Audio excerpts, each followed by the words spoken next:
رحمان خان تم یہاں رکو، میں اس مردود کو دیکھتا ہوں۔ نہیں، رحمان خان نے طالوت کے شکنجے سے نکلنے کی کوشش کی۔ اس نے میرے باپ کو قتل کر دیا ہے، میں اس سے انتقام لوں گا۔ وہ میرا بھی باپ تھا۔ رک جاؤ رحمان خان، میری راہ میں مشکلات پیدا مت کرو، طالوت نے کہا۔ نہیں نہیں، رحمان خان پاگلوں کی طرح چیخا۔ بکو مت۔ طالوت کی غراہٹ بہت خوفناک تھی۔ اس نے خون خوار نگاہوں سے رحمان خان کو گھورا اور رحمان خان کسی خوف زدہ چوہے کی طرح ٹھٹک گیا۔ تب طالوت اسے چھوڑ کر آگے بڑھا اور سرتاج خان نے موقع سے پورا فائدہ اٹھایا۔ گولی طالوت کے سینے سے ٹکرائی تھی، لیکن طالوت کے قدموں میں کوئی لغزش نہ ہوئی۔ وہ آگے بڑھا اور سرتاج خان بدحواسی میں گولیاں چلاتا رہا۔ پھر میں نے اسے چٹان کے عقب سے نکل کر بھاگتے ہوئے دیکھا۔ طالوت اب بھی آہستہ آہستہ آگے بڑھ رہا تھا۔ نہ جانے کیوں اس وقت مجھے طالوت بے حد پر اسرار معلوم ہوا۔ میرے بدن میں ایک جھرجھری سی آ گئی تھی۔ سرتاج خان پوری قوت سے بھاگ رہا تھا۔ اب وہ نیچے ایک وادی میں داخل ہو رہا تھا۔ شاید وہاں سے وہ غاروں میں نکل جانا چاہتا تھا۔ تب طالوت رک گیا۔ اس نے ایک ہاتھ بلند کیا اور سرتاج خان رک گیا۔ نہ جانے کیوں وہ رک کر طالوت کی طرف دیکھنے لگا۔ اس کے چہرے کے تاثرات نظر نہیں آ رہے تھے اور پھر وہ واپس آنے لگا۔ طالوت کسی چٹان کی طرح اپنی جگہ جمع کھڑا تھا اور سرتاج خان مشینی انداز میں اس کی طرف واپس آ رہا تھا۔ دوسری طرف اچانک شہباز خان کے بدن میں حرکت ہوئی۔ رحمان خان اس کے قریب پہنچ چکا تھا۔ میں بھی اس کی طرف دوڑا اور گلفشاں میرے پیچھے۔ خان بابا، رحمان خان نے شہباز خان کو سہارا دیتے ہوئے کہا۔ کوئی بات نہیں ہے رحمانے، گولی میرے بازو کے گوشت سے نکل گئی ہے۔ شہباز خان اس کے سہارے سے کھڑا ہوتے ہوئے بولا۔ گلفشاں دولت خان کی لاش سے لپٹی ہوئی سسکیاں بھر رہی تھی۔ تب شہباز خان نے رحمانے سے کہا، اسے سنبھالو بیٹے، بد نصیب لڑکی۔ دوسری طرف سرتاج خان واپس طالوت کے سامنے پہنچ چکا تھا۔ طالوت نے ہاتھ بڑھا کر اس کی پیٹی سے پستول نکال لیا اور پھر وہ اس کے چیمبر چیک کرنے لگا۔ پستول میں کارتوس موجود تھے۔ سرتاج خان، طالوت کی آواز ابھری اور پھر اس نے پستول سرتاج خان کے ہاتھ میں دے دیا۔ اس کی نال کن پٹی پر رکھ کر خودکشی کر لو، تم اتنے ذلیل ہو کہ میں اپنے ہاتھ سے تمہیں قتل بھی نہیں کروں گا۔ سرتاج خان نے پستول کی نال اپنی کن پٹی پر رکھی اور پھر اس نے ٹریگر دبا دیا۔ اس کے منہ سے آواز بھی نہ نکل سکی۔ ہاں، پستول کی آواز پر چونک کر سب نے اس کی طرف دیکھا۔ سرتاج خان کسی کٹے ہوئے درخت کی طرح نیچے گر رہا تھا اور طالوت واپس پہنچ گیا۔ سنو، اس نے میری طرف دیکھا۔ کیا بات ہے طالوت؟ میں اس المیے پر رنجیدہ ہو گیا تھا۔ دولت خان کی قبر کے لیے کوئی مناسب جگہ تلاش کرو۔ ہم اسے قبر میں اتارنے کے بعد جلد از جلد یہاں سے روانہ ہو جانا چاہتے ہیں۔ اور پھر اس نے گلفشاں کو دیکھا جو روتے روتے بے ہوش ہو گئی تھی۔ رحمان خان، اس نے رحمان خان کو مخاطب کیا۔ جی دلیر خان۔ رحمان خان جلدی سے آگے بڑھ گیا۔ اسے سنبھالو، میں خان بابا کا زخم دیکھتا ہوں۔ طالوت نے شہباز خان کا ہاتھ پکڑا اور ایک چٹان کی طرف بڑھ گیا۔ اوئے دلیر خان، اب میں اتنا بوڑھا بھی نہیں ہوں کہ اتنے سے زخموں سے گھبراؤں گا، لیکن دولت خان کی موت کا مجھے افسوس ہے۔ اسے اس کی گناہ کی سزا ملی ہے۔ پھر بھی اسے ایسے نہیں مرنا چاہیے تھا۔ تم تو اس کے دشمن تھے شہباز خان۔ اوئے، دشمنی تو ختم ہو گئی تھی، برا ہوا، ظلم ہوا۔ شہباز خان غمزدہ لہجے میں بڑبڑاتا رہا۔ دولت خان کی قبر پر فاتحہ پڑھ کر ہم وہاں سے آگے چل پڑے۔ شہباز خان کی اجازت سے رحمان خان نے گلفشاں کو اپنے گھوڑے پر بٹھا لیا تھا۔ اس عجیب المیے سے ذہن پر بوجھ تھا۔ بڑی خاموشی سے سفر ہو رہا تھا۔ شام ڈھل گئی تھی اور ایک جگہ قیام کی ٹھہری۔ رات کے کھانے وغیرہ کا انتظام کیا گیا، کسی سے کھایا نہیں گیا تھا۔ گلفشاں رہ رہ کر رونے لگتی تھی، لیکن رحمان خان کی موجودگی سے اسے تقویت تھی۔ کھانے سے فارغ ہو کر میں اور طالوت چل پڑے۔ جی، طالوت نے سوالیہ انداز میں کہا۔ یار، اب رحمان خان کے گھر جا کر کچھ اور رکت انگیز مناظر دیکھنے میں آئیں گے۔ کیا مطلب؟ اس کی ماں، ظاہر ہے ماں کو اس کا وہ بیٹا ملے گا جس کی موت پر وہ آنسو بہا کر صبر کر بیٹھی تھی۔ او ہاں، یہ تو ہے۔ پھر کیا خیال ہے؟ فرار؟ کس طرح؟ میرا خیال ہے شہباز خان سے بات کر لی جائے۔ کیا بات کرو گے؟ آؤ، اب تو مجھے بھی بات کرنی آ گئی ہے، طالوت نے کہا اور مجھے ساتھ لے کر آگے بڑھ گیا۔ شاہدانہ کا دوشالہ اس نے میرے ہاتھ میں دے دیا تھا۔ نہ جانے اس کے کیا ارادے تھے۔ شہباز خان، رحمان خان اور گلفشاں سے کافی دور بیٹھا زمین کورید رہا تھا۔ وہ کسی خیال میں گم تھا۔ شہباز خان، طالوت نے سنجیدگی سے اسے آواز دی۔ آؤ میرے بچوں آؤ، اس نے بڑی محبت سے کہا، اور ہم دونوں اس کے پاس بیٹھ گئے۔ کیا بات ہے؟ اس نے ہم دونوں کی شکل دیکھتے ہوئے کہا۔ ہم آپ سے اجازت طلب کرنے آئے تھے، طالوت بولا۔ کیا مطلب؟ ہم اب جانا چاہتے ہیں۔ کہاں؟ شہباز خان، ہمارا کام ختم ہو گیا ہے، ہمیں اسی وقت تک کے لیے بھیجا گیا تھا۔ بھیجا گیا تھا؟ کس نے بھیجا تھا؟ شہباز خان، تم دانا انسان ہو، کیا تمہیں ہمارے اندر کچھ عجیب باتیں محسوس نہیں ہوئیں؟ کیا مطلب؟ شہباز خان چونک پڑا۔ ابتدا ان دونوں گھوڑوں کے حصول سے ہوئی۔ بے شک ان گھوڑوں پر سواری آسان نہیں تھی، پھر سرتاج خان اور اس کے ساتھیوں کے الٹے دوڑنے والے گھوڑے، اس کے بعد کی دوسری ناقابل یقین باتیں، کیا یہ سب تمہیں عجیب محسوس نہیں ہوئی؟ ہاں، لیکن تم کہنا کیا چاہتے ہو؟ شہباز خان کی آواز میں عجیب سا تاثر تھا۔ یہی کہ ہمارا مشن پورا ہو گیا ہے، ہمیں حکم ملا تھا کہ تمہاری مدد کریں، رحمان خان کو تم سے ملا دیں اور اس کے بعد واپس آ جائیں۔ مگر آخر تم کون ہو؟ شہباز خان کی آواز میں لرزش تھی۔ رحمان خان کی شادی گلفشاں سے کر دینا، اسے کوئی تکلیف نہ ہو، اور دیکھو میں کون ہوں۔ طالوت نے دونوں ہاتھوں سے چہرہ ڈھک لیا اور دوسرے لمحے وہ نگاہوں سے غائب تھا۔ ارے ارے! شہباز خان کا منہ حیرت سے کھل گیا اور پھر اس نے خوف زدہ نگاہوں سے میری طرف دیکھا۔ طالوت کی حرکت میں سمجھ گیا تھا، چنانچہ میں نے بھی شاہدانہ کا دوشالہ اوڑھ لیا، اور ظاہر ہے میں بھی شہباز خان کی نگاہوں سے غائب ہو گیا ہوں گا، لیکن اب ہم دونوں اسے بخوبی دیکھ رہے تھے۔ شہباز خان پاگلوں کی طرح منہ کھولے کھڑا تھا، اور پھر وہ چیختا ہوا رحمان خان کی طرف دوڑا۔ رحمان خان، رحمانے، آؤ دیکھیں کیا رد عمل ہے، طالوت نے کہا، اور ہم دونوں بھی اسی طرف چل پڑے۔ شہباز خان شاید رحمان خان کو تفصیل بتا رہا تھا۔ رحمان اور گلفشاں بھی سخت حیران تھے۔ میں گناہ گار انسان ہوں میرے معبود، تو نے میری کون سی بات پسند کر لی؟ میرے پاک رب، بے نیاز رب، میں تو ایک گناہ گار انسان ہوں، شہباز خان کہہ رہا تھا۔ پھر اس نے جائے نماز بچھائی اور سجدہ ریز ہو گیا۔ آؤ بات بن گئی، طالوت نے میرا ہاتھ پکڑتے ہوئے کہا۔ لیکن ہم تو گناہ گار ہو گئے طالوت، اس نے ہمیں فرشتہ سمجھا۔ خدا ہمارا گناہ معاف کر دے گا، ہم مجبور تھے، مگر اب کیا کیا جائے؟ میں نے پوچھا۔ ابے یہاں سے تو نکلو، اس کے بعد فیصلہ کریں گے کہ کیا کیا جائے۔ گھوڑے، میں نے کہا، جہنم میں جائیں۔ طالوت نے میرا بازو پکڑتے ہوئے کہا اور میں مسکراتا ہوا آگے بڑھ گیا۔ یہ شخص جس جگہ سے بیزار ہوتا ہے اسی طرح ہوتا ہے۔ سامعین کرام، آپ سن رہے ہیں ایم اے راحت کی لکھی ہوئی ایک دلچسپ اردو کہانی جس کا نام ہے طالوت۔ یہ اس سلسلے کی قسط نمبر 49 ہے۔ مجھے امید ہے آپ کو میری یہ کاوش پسند آ رہی ہوگی۔ ہم شہباز خان وغیرہ سے کافی دور نکل آئے اور پھر ایک بڑی چٹان کے عقب میں ہم دونوں رک گئے۔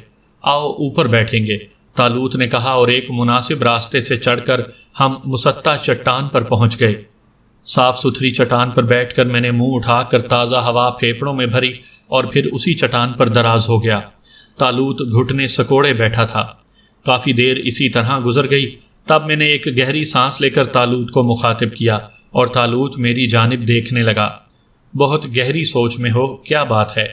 کوئی خاص بات نہیں، آئندہ پروگرام پر غور کر رہا ہوں۔ ایک بات بتاؤ طالوت، پوچھو، کیا ہماری قسمت میں زندگی بھر صحرا گردی لکھی ہے؟ کسی مقام پر قیام ہوگا یا نہیں؟ تم اکتا گئے ہو عارف، طالوت نے عجیب سے لہجے میں کہا۔ کیا مطلب؟ میں نے چونک کر پوچھا۔ مجھے احساس ہے میرے دوست، اپنی تفریح تباہ کی خاطر میں نے تمہیں بھی دربدر کر دیا ہے۔ دراصل میری طبیعت تمہاری طبیعت سے اس قدر ہم آہنگ ہے کہ تم میری شخصیت کا ایک جز بن گئے ہو۔ لیکن عارف، برا مت ماننا، میں تو ابھی اپنی دنیا میں واپس جانے کا کوئی ارادہ نہیں رکھتا۔ میری دنیا پر جمود طاری ہے اور مجھے اس قبرستان سے وحشت ہوتی ہے۔ میں تو ابھی تمہاری دنیا دیکھوں گا، لیکن میرے دوست، اگر تم میرا ساتھ نہ دینا چاہو تو میں تمہیں خدا حافظ کہہ سکتا ہوں۔ میں تمہارے اعلیٰ مستقبل کا انتظام کر دوں گا، پوری زندگی عیش و عشرت میں گزار سکو گے۔ اس بکواس کا کیا مطلب؟ میں نے بھنائے ہوئے انداز میں کہا۔ برا مت مانو، میں نے ایک بات کہی ہے تمہارے سوال کے جواب میں۔ تمہیں حق ہے کہ اپنی دنیا کے ماحول کے مطابق زندگی گزارو۔ تمہیں بھی بیوی بچوں کی اور تمہاری ایسی کی تیسی فضول بکواس مت کرو، میں نے جھلائے ہوئے لہجے میں کہا۔ بھائی میں نے تو کیوں ذلیل کر رہے ہو طالوت؟ ایک درخواست ہے، جب تمہارا اس دنیا سے دل بھر جائے اور تم واپس جانا چاہو تو براہ کرم میرا ایک کام ضرور کرتے جانا۔ او، کیا کام؟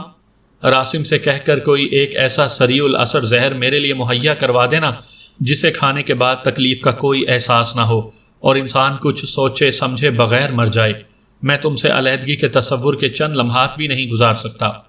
مجھے تیری دوستی پر ناز ہے عارف، میں خود تجھ سے جدا نہیں رہ سکتا، لیکن بس کبھی کبھی تیرا خیال آ جاتا ہے، کہیں تو صرف مروت میں میرا ساتھ نہ دے رہا ہو۔ نہیں طالوت میرے دوست، میں ایک بے سہارا انسان ہوں، میری دنیا میں میری کوئی حیثیت نہیں ہے، تو جانتا ہے۔ تیری میت میری زندگی کا ستون ہے، تو چلا گیا تو یہ عمارت زمین بوس ہو جائے گی۔ عارف، طالوت چونک کر بولا۔ کیوں، کیا ہوا؟ میں نے حیرت سے کہا۔ کیا ہم دونوں پاگل ہو گئے ہیں؟ کیوں؟ پھر یہ بکواس کیا حیثیت رکھتی ہے؟ ظاہر ہے نہ میں تجھے چھوڑ سکتا ہوں نہ تو مجھے۔ پھر ان باتوں میں وقت ضائع کرنے کے بجائے یہ سوچنا چاہیے کہ اب ہمارا اگلا قدم ہوگا کیا؟ اگلے قدم کے بارے میں اس سے پہلے کبھی سوچا ہے جو اب سوچیں گے؟ جدھر منہ اٹھا چل پڑیں گے، گویا رات کو آرام کیا جائے۔ بے شک۔ ٹھیک ہے، آرام کرو، طالوت نے کہا، اور پھر اس نے سنجیدگی سے سونے کی ٹھان لی اور شاید تھوڑی دیر کے بعد سو بھی گیا۔ لیکن مجھے کافی دیر تک نیند آئی۔ چاند نکل آیا اور میں چاند پر نگاہیں جمائے خیالات میں الجھا رہا، لیکن یہ بھی بے خوابی کا ایک مجرب علاج ہے۔ نہ جانے کب چاند کی سنہری ٹھنڈک میری آنکھوں میں نیند لے آئی، اور دوسری صبح جب میں جاگا تو سورج ناگواری سے مجھے گھور رہا تھا۔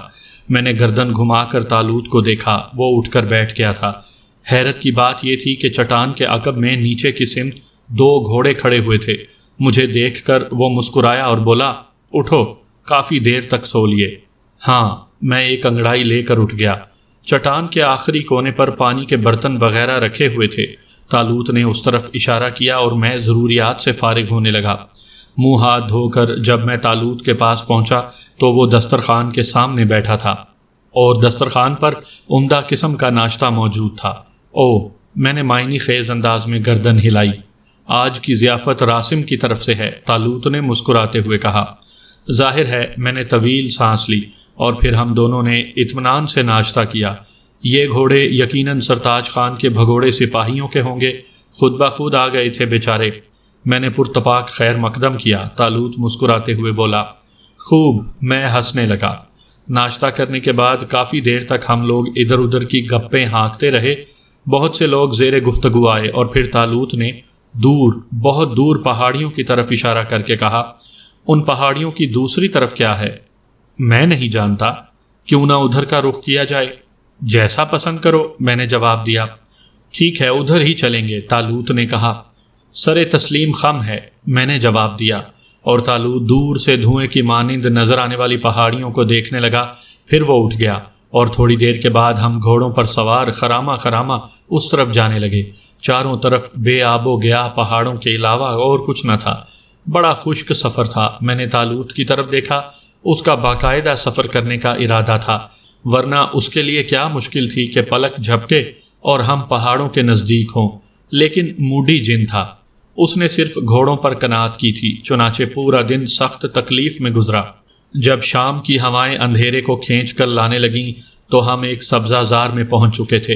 یہاں سبز گھاس کے میدانات تھے، دور ایک ندی گنگناتی ہوئی گزر رہی تھی۔ پیاسے گھوڑے اس طرف دوڑنے لگے، ہم نے انہیں روکنے کی کوشش نہیں کی تھی۔ گھوڑوں نے پانی منہ میں ڈال لیا اور ہم نے ان کی پشت چھوڑ دی۔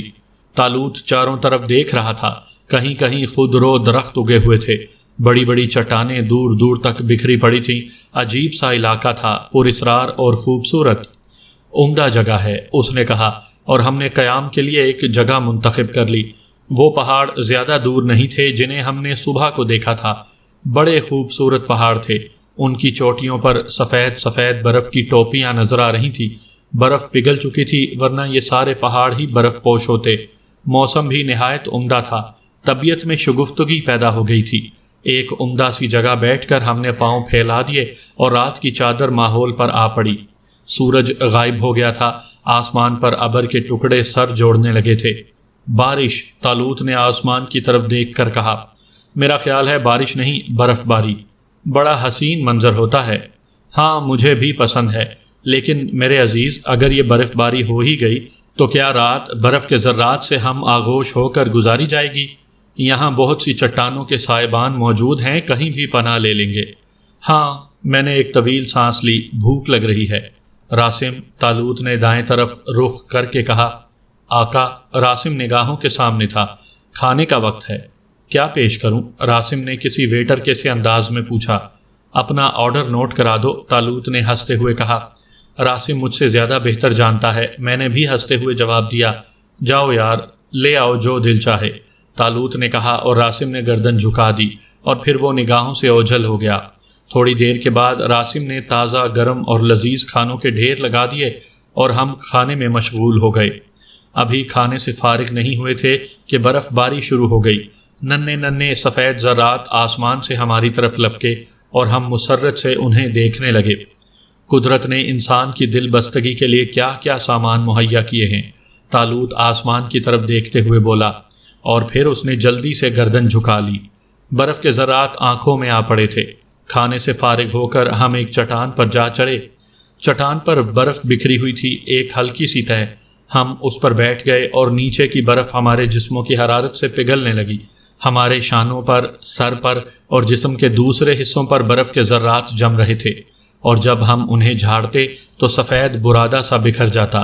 دونوں خاموش تھے، لیکن دونوں ہی اس حسین موسم سے لطف اندوز ہو رہے تھے۔ کافی دیر گزر گئی، برف برابر گر رہی تھی۔ تب دور، کافی دور، اچانک ایک روشنی سی نظر آئی اور ہم تعجب سے اسے دیکھنے لگے۔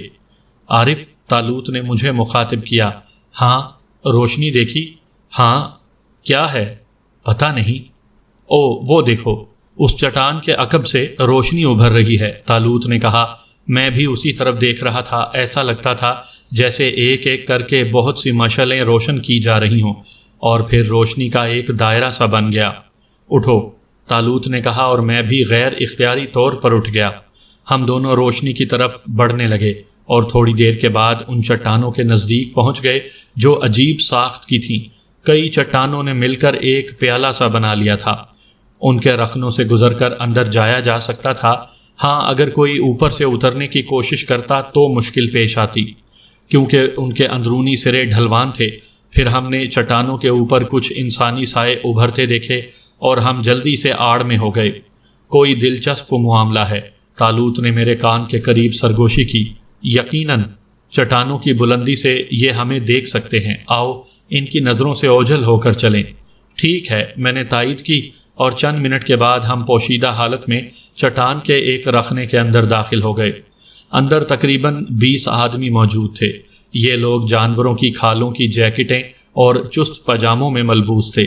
سروں پر بڑے بالوں والی گول ٹوپیاں تھیں اور پیروں میں پنڈلیوں تک جوتے۔ سب کے سب رائفلوں اور پستولوں سے مسلح تھے، بلکہ چٹانوں پر چڑھے آدمیوں کے پاس اسٹین گنیں بھی موجود تھیں۔ قوی ہیکل اور خطرناک آدمی معلوم ہوتے تھے، لیکن ان کے چہرے سیاہ کپڑوں سے ڈھکے ہوئے تھے۔ طالوت نے شانے ہلا کر میری طرف دیکھا اور ہم ایک کونے میں کھڑے ہو گئے۔ پیالہ نما چٹانوں کے رخنوں میں مشعلیں لگی ہوئی تھیں، مخصوص ساخت کی مشعلیں تھیں، لیکن ان کے اوپر سائبان بھی تھے۔ گویا مشعلیں لگانے کی یہ جگہ انسانی ہاتھوں سے تراشی ہوئی تھی۔ اتنے آدمی موجود تھے، لیکن ایسی پراسرار خاموشی چھائی ہوئی تھی جیسے وہاں انسانوں کا وجود ہی نہ ہو، اور یہ خاموشی کافی دیر تک طاری رہی۔ پھر چٹانوں میں سے کسی گھوڑے کے ٹاپوں کی آواز ابھری اور مختلف جگہوں پر کھڑے ہوئے لوگوں میں زندگی کی ایک لہر سی دوڑ گئی۔ وہ بے چینی سے چٹانوں کے اوپر دیکھنے لگے اور پھر ادھر سے ایک آواز سنائی دی، وہ آ گیا ہے۔ نیچے موجود لوگوں میں سے کسی نے کوئی جواب نہ دیا۔ ہم لوگ چٹانوں کے رخنوں پر نگاہ دوڑا رہے تھے، تب ایک قوی ہیکل شخص اسی لباس میں ایک رخنے سے اندر داخل ہو گیا، اور اندر موجود لوگوں نے مختلف جملوں میں اس کا استقبال کیا۔ وہ سب اس انداز سے مؤدب ہو گئے تھے جیسے آنے والا کوئی بہت بڑی حیثیت کا حامل ہو۔ طالوت اور میں بڑی دلچسپی سے یہ منظر دیکھ رہے تھے۔ کیا چکر ہے؟ طالوت نے سرگوشی کی۔ میرا خیال ہے چند لمحات میں پتہ چل جائے گا، میں نے بھی اسی انداز میں کہا۔ خاموشی اب تک برقرار تھی۔ آنے والا دیو ہیکل انسان تھا۔ وہ کمر پر ہاتھ رکھے سامنے کھڑے ہوئے لوگوں کو گھور رہا تھا۔ پھر اس نے بھاری آواز میں کہا، دوستو، میرے پاس تمہارے لیے خوشخبری ہے، آنے والے آ گئے ہیں۔ میں نے انہیں پوائنٹ 12 میں ٹھہرا دیا ہے۔ وہیں پر انہوں نے اپنا کام شروع کر دیا ہے، اور اب بہت جلد میں آپ لوگوں کے سپرد کچھ کام کرنا چاہتا ہوں۔ ہم سب مستعد ہیں، ایک آدمی نے جواب دیا۔ شہر کی کیا رپورٹ ہے؟ ہمارے آدمی خوش اسلوبی سے اپنا کام کر رہے ہیں۔ کیا آپ نے چہ مگوئیاں نہیں سنی؟ ہاں، میں مطمئن ہوں، لیکن ایک اور بات بھی میرے علم میں آئی ہے۔ وہ کیا؟ ہم نے محسوس کیا ہے کہ ایک خفیہ تحریک ہمارے خلاف مصروف ہے۔ کیا مطلب؟ آپ کو علم ہے کہ ہمارے نمائندے ملکہ کے واقعے کو اچھال رہے ہیں، لیکن اب کچھ لوگ اس کی تردید کرتے پھر رہے ہیں۔ انہوں نے بہت سے لوگوں کو اپنا ہم خیال بنا لیا ہے۔ کیا وہ لوگ تمہاری نگاہوں میں آئے؟ نہیں، لیکن ہم ان کی تلاش میں ہیں۔ مجھے ان لوگوں کی پرواہ نہیں ہے۔ میرا کام اتنا کمزور نہیں ہے کہ معمولی قسم کے لوگ اس میں رخنہ انداز ہو سکیں۔ بس ٹھیک ہے، پھر ہم ان کے لیے فکر مند نہیں ہیں۔ بس آج کی گفتگو یہیں تک محدود تھی۔ بہت جلد تم لوگوں کو تمہارے ٹھکانے پر کام سے مطلع کر دیا جائے گا۔ بس اب تم جا سکتے ہو۔ کوی ہیکل قبائلی دونوں ہاتھ ہلا کر چٹان کی طرف بڑھ گیا۔ دوسرے لوگ بھی منتشر ہونے لگے۔ یہ کیا چکر ہے؟ میں نے طالوت کی طرف رخ کر کے کہا۔ یہ تو معلوم کرنے سے ہی پتہ چلے گا۔ کس سے معلوم کرو گے؟ کوئی بھی ذریعہ نکال لیں گے۔ تم بتاؤ، کیا تمہیں ان معاملات میں کچھ دلچسپی محسوس ہو رہی ہے؟ ہاں، پر اسرار لوگ ہیں۔ ملکہ کے بارے میں گفتگو کر رہے تھے۔ یہ ملکہ کون ہو سکتی ہے؟ کسی قبائلی ریاست کی ملکہ۔ یہاں سرحد پر بہت سی ریاستیں پھیلی ہوئی ہیں۔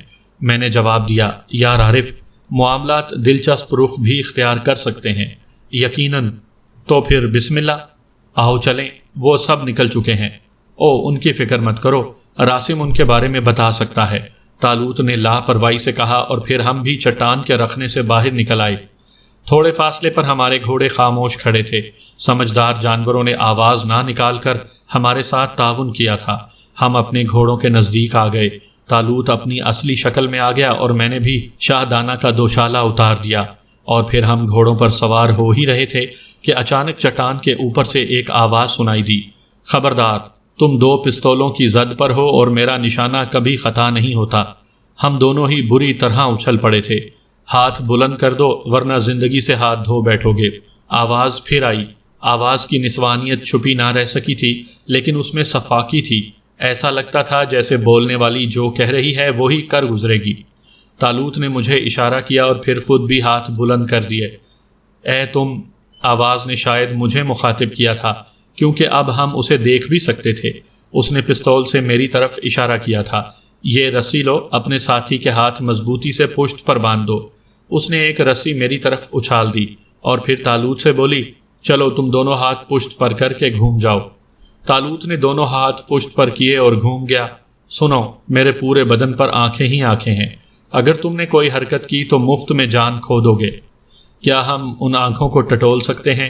طالوت نے پوچھا، اور ٹرچ کی آواز کے ساتھ طالوت کے پاؤں کے قریب پتھر کی کرچیاں اڑ گئیں۔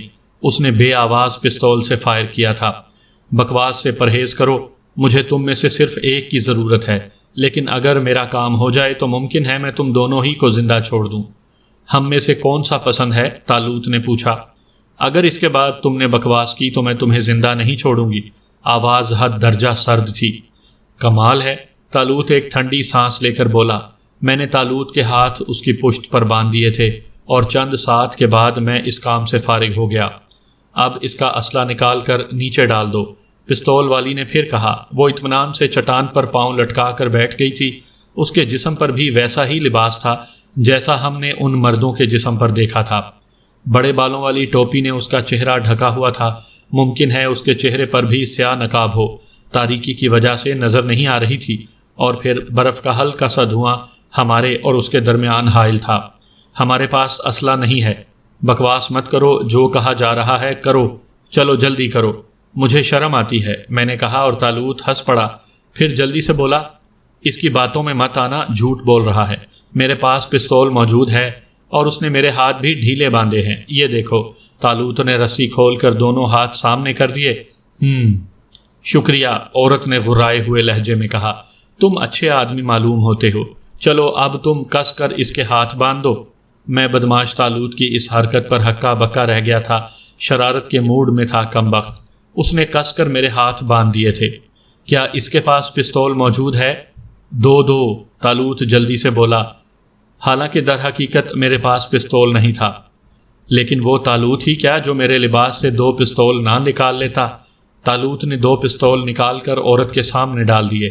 تمہارے پاس بھی پستول ہے؟ ہے، طالوت نے سادگی سے کہا۔ تم بھی اپنا پستول نکال کر ڈال دو۔ اور طالوت نے نہایت سعادت مندی سے ایک اور پستول نکال کر چٹان کے سامنے پھینک دیا۔ اپنے ہاتھ بلند رکھو، اب بھی اس کی ضرورت ہے۔ ہاں، میں خود بھی تمہارے لباس کی تلاشی لوں گی۔ ممکن ہے تمہارے پاس دوسرا پستول موجود ہو؟ میں جھوٹ نہیں بولتا، سمجھی؟ طالوت نے غصیلے انداز میں کہا۔ چلو میں اپنی تسلی ہی کر لوں۔ عورت چٹان سے کود آئی اور پھر اس نے طالوت کے لباس کی تلاشی لی تھی۔ پھر عورت ایک گہری سانس لے کر پیچھے ہٹ گئی۔ قریب سے ہم نے اس کا بخوبی جائزہ لیا تھا۔ خاصے حسین جسم کی مالکہ تھی، لیکن کافی محتاط نظر آتی تھی۔ کیا نام ہے تم دونوں کا؟ یہ خربوز خان ہے اور میں تربوز خان، طالوت نے جواب دیا۔ مسخرہ پن مت کرو، نام بتاؤ۔ کیا مطلب؟ طالوت حیرت سے بولا۔ کیا تم دونوں کے یہی نام ہیں؟ ہاں، اس میں حیرت کی کیا بات ہے؟ جہنم میں جاؤ، مجھے تمہارے ناموں سے غرض نہیں ہے۔ میں تو تم سے تمہارے سربراہ کے بارے میں جاننا چاہتی ہوں۔ سربراہ وہ کیا ہوتا ہے بھائی خربوز؟ طالوت نے میری طرف رخ کر کے کہا۔ تم زیادہ نڈر بننے کی کوشش کر رہے ہو، لیکن آخری وارننگ دے رہی ہوں، اس کے بعد تم میں سے ایک کو ختم کر دیا جائے گا۔ تم ہماری جوڑی برباد کرنے پر کیوں تلی ہوئی ہو؟ بلا وجہ ختم کر دو گی؟ طالوت نے اسی مسخرے پن سے کہا۔ اگر تم مرنا ہی چاہتے ہو تو یہ لو۔ لڑکی نے پستول سیدھا کر لیا۔ خدا حافظ بھائی خربوز، موت جس وقت بھی آ جائے اسی وقت لکھی تھی، روز محشر آواز دے لینا۔ طالوت روحانسی آواز میں بولا اور عورت ہنس پڑی۔ میں تمہاری دلیری کی قدر کرتی ہوں، لیکن اب میں وقت ضائع کرنے کے لیے تیار نہیں ہوں۔ براہ کرم میرے سوال کا جواب دو۔ مگر تمہارا سوال ہی ٹیڑھا ہے، طالوت بولا۔ کیا ابھی تم چٹانوں کے درمیان نہیں تھے؟ تھے۔ تب پھر کیا تم اس گفتگو میں شریک نہیں تھے جو وہاں ہو رہی تھی؟ تھے، طالوت اطمینان سے بولا۔ میں سربراہ کے بارے میں جاننا چاہتی ہوں۔ یہی تو غلط ہے، سربراہ کون سا تھا؟ ہمیں بھی نہیں معلوم۔ وہی جس نے تم لوگوں کو کسی کے آنے کی اطلاع دی تھی۔ ہم لوگوں کو کیوں دیتا؟ ہم تو خود چھپے ہوئے تھے۔ کیا مطلب؟ ہم نے اتفاقیہ طور پر ہی انہیں دیکھا تھا۔ بکواس کر رہے ہو؟ کیا تم ان کے ساتھیوں میں سے نہیں ہو؟ لعنت ہے، ہم تو غریب الوطن ہیں، سیر کرتے کرتے اس طرف آ نکلے۔ میں کہتی ہوں جھوٹ بولنے سے باز آ جاؤ۔ عورت دانت کچکچا کر بولی۔ اگر تیسری بار تم نے مجھے جھوٹ کہا تو طالوت غصیلے لہجے میں بولا، تو تم کیا کرو گی؟ خودکشی کر لو گی، طالوت نے ڈھیلے ڈھالے لہجے میں کہا اور عورت پھر ہنس پڑی۔ کاش تم غدار قوم نہ ہوتے، کاش تم ملت فروش نہ ہوتے۔ تمہاری یہ دلیری کیسے غلط راستوں پر جا رہی ہے۔ بھائی خربوز، کیا یہ درست ہے؟ طالوت نے پھر میری طرف دیکھا۔ مسخرہ پن چھوڑ دو، یہ غلط فہمی کا شکار ہیں، ہمیں ان کی غلط فہمی دور کرنی چاہیے، میں نے جھلائے ہوئے انداز میں کہا۔ اچھا تو تم ہی غلط فہمی دور کر دو۔ خاتون، یہ حقیقت ہے، ہم دور سے آ رہے ہیں۔ ہم نے رات گزارنے کے لیے ان چٹانوں میں پناہ لی تھی۔ برف باری شروع ہونے کے کچھ منٹ کے بعد ہمیں روشنی نظر آئی اور ہم تجسس میں ڈوب کر ادھر آ نکلے۔ تب ہم نے اندر کے مناظر دیکھے اور جب سب چلے گئے تو ہم واپس آئے تھے۔ یہی وجہ ہے کہ ہمارے گھوڑے ان سب سے الگ بندھے ہوئے تھے۔ کیا ثبوت ہے کہ تم سچ بول رہے ہو؟ فی الحال ایک ثبوت کے علاوہ اور کوئی ثبوت نہیں ہے کہ ہمارے لباس ان سے الگ ہیں، جبکہ وہ سب یکساں لباس میں تھے اور وہ لباس تمہارے جیسا تھا۔ عورت سوچ میں ڈوب گئی، پھر اس نے گردن ہلاتے ہوئے کہا، تب تم جہنم میں جاؤ، بلا وجہ میں نے وقت برباد کیا۔ لیکن سنو، زورات میں داخل ہونے کی کوشش مت کرنا، وہاں کے حالات بہت خراب ہیں۔ ہر اجنبی کو شک کی نگاہ سے دیکھا جاتا ہے اور بعض اوقات اگر ان کے بارے میں مناسب معلومات مہیا نہ ہوں تو انہیں گولی مار دی جاتی ہے۔ سنو خانم، اگر مناسب سمجھو تو ہمیں زورات کے حالات سے آگاہ کرو۔ فضول باتوں کے لیے میرے پاس وقت نہیں ہے، اس نے کہا اور اس کے منہ سے تیز سیٹی کی آواز نکلی۔ اسی لمحے سفید رنگ کا ایک گھوڑا دوڑتا ہوا اس کے قریب آ گیا۔ عورت نہایت پھرتی سے اس پر سوار ہو گئی، پھر اس نے گھوڑے کو ایڑ لگائی اور ہوا ہو گئی۔ عمدہ عورت ہے، طالوت تعریفی لہجے میں بولا۔ افسوس اس کی شکل نہیں دیکھی جا سکی۔ دیکھ لیں گے، ضرور دیکھ لیں گے۔ پرواہ کیوں کرتے ہو؟ طالوت تسلی آمیز انداز میں بولا اور اس کے لہجے پر مجھے ہنسی آ گئی۔ کیا خیال ہے، ہو گئی نا کہانی تیار؟ شاید، میں نے بھی ہنستے ہوئے کہا۔ ابے تو پھر جلدی کرو، کیا ہم اس کا تعاقب نہیں کریں گے؟ طالوت نے گھوڑوں کی طرف بڑھتے ہوئے کہا۔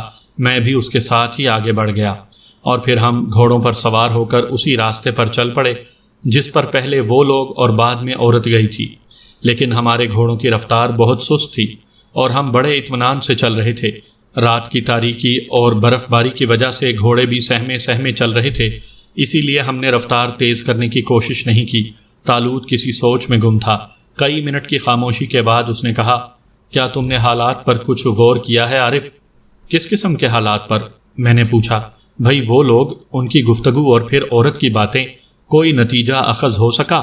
میرا ذہن اس قابل نہیں ہے، میں نے جواب دیا۔ ٹوپی پر سے برف جھاڑتے رہو، کیا تمہیں زورات کا نام یاد نہیں ہے؟ خان زورات کی شہباز خان بھی بہت تعریف کیا کرتا تھا۔ یاد ہے، بالکل یاد ہے۔ گویا نیک دل خان قابل تعریف ہے اور اسی کے خلاف کوئی سازش ہو رہی ہے۔ ان لوگوں کے الفاظ کے مطابق ملکہ کے بارے میں کیا پروپیگنڈا کیا جا رہا ہے، اور پھر آنے والے جو پوائنٹ نمبر 12 پر تیاریاں کر رہے ہیں، کیسی تیاریاں؟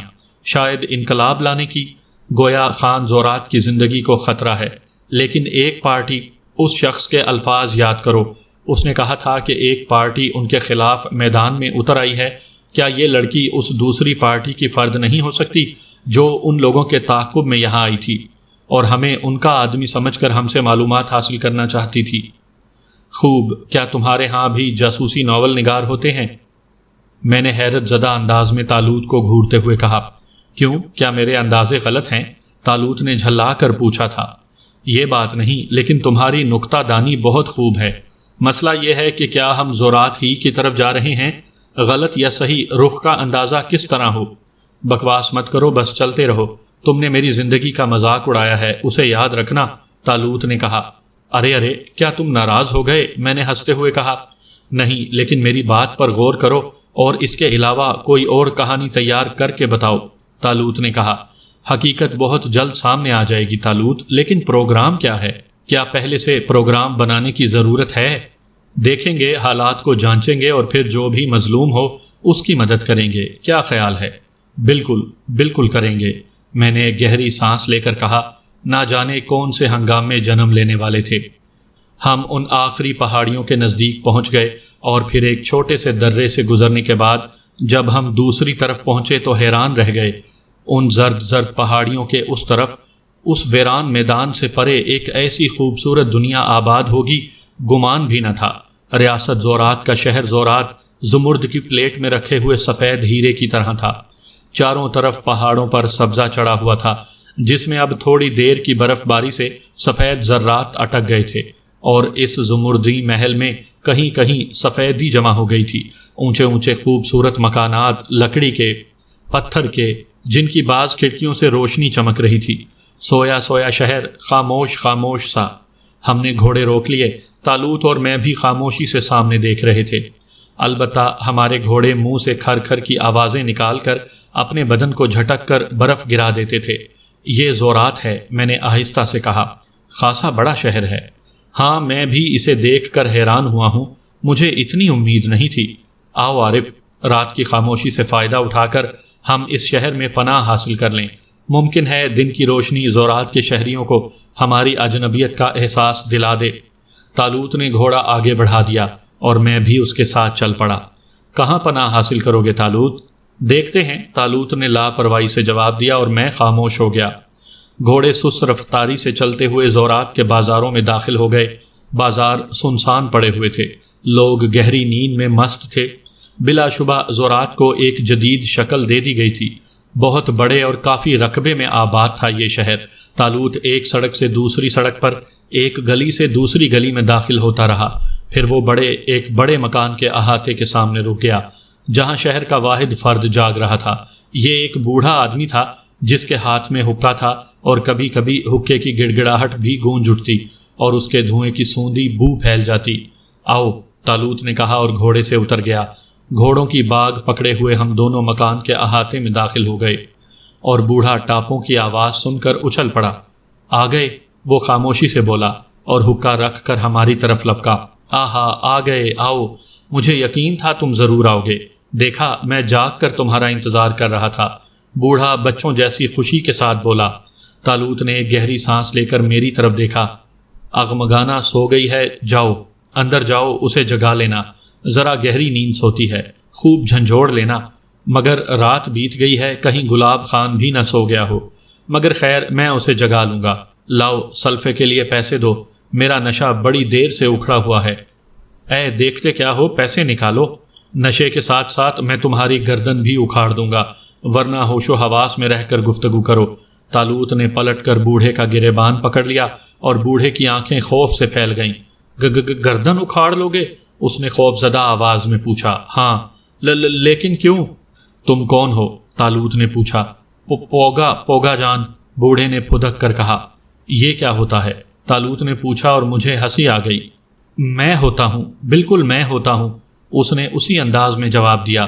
طالوت، میں نے حالات کسی حد تک سمجھ کر طالوت کو آواز دی اور وہ میری طرف دیکھنے لگا۔ اسے کچھ رقم دے کر دفع کر دو، اتفاق سے ہم نے بہترین جائے پناہ تلاش کی ہے۔ کیا مطلب؟ طالوت نے حیرت سے کہا۔ اس دوران میں نے کچھ کرنسی بوڑھے کی طرف بڑھا دی تھی، جسے دیکھ کر بوڑھا خوشی سے اچھل پڑا۔ ارے واہ، اس سے تو میں اپنا سارا قرض بے باک کر دوں گا۔ جیتے رہو، جیتے رہو۔ اب تم اندر جاؤ، اغمانہ کو جگا لو، وہ بے حد خوش اخلاق ہے، ذرا بھی برا نہیں مانے گی۔ بوڑھے نے ایک زکند بھری اور دوڑتا ہوا احاطے سے نکل گیا۔ طالوت نے شانے اچکا کر میری طرف دیکھا۔ آؤ، میں نے کہا، اور پھر ہم نے گھوڑے احاطے میں باندھ دیے۔ میری سمجھ میں کچھ نہیں آیا ہے، طالوت نے میرا شانہ بھینچ کر غراتے ہوئے کہا۔ یار، ہم ویسی ہی ایک جگہ آ گئے ہیں، میرا مطلب ہے کاروباری جگہ۔ میرا خیال ہے یہاں لڑکیاں ملتی ہیں۔ ارے ہاں میرے دوست، اس میں حیرت کی کیا بات ہے؟ غلاظت اور گندگی ہر جگہ ہوتی ہے۔ بوڑھا نشے کا عادی ہے، ممکن ہے وہ اس کی بیٹی ہی ہو، تو پھر ہمیں اس سے کیا غرض؟ ہمیں تو راتوں رات کسی جائے پناہ کی ضرورت ہی نہ، اور میرا خیال ہے اس سے عمدہ جگہ نہیں ہو سکتی۔ یہاں کوئی ہمیں حیرت سے نہیں دیکھے گا۔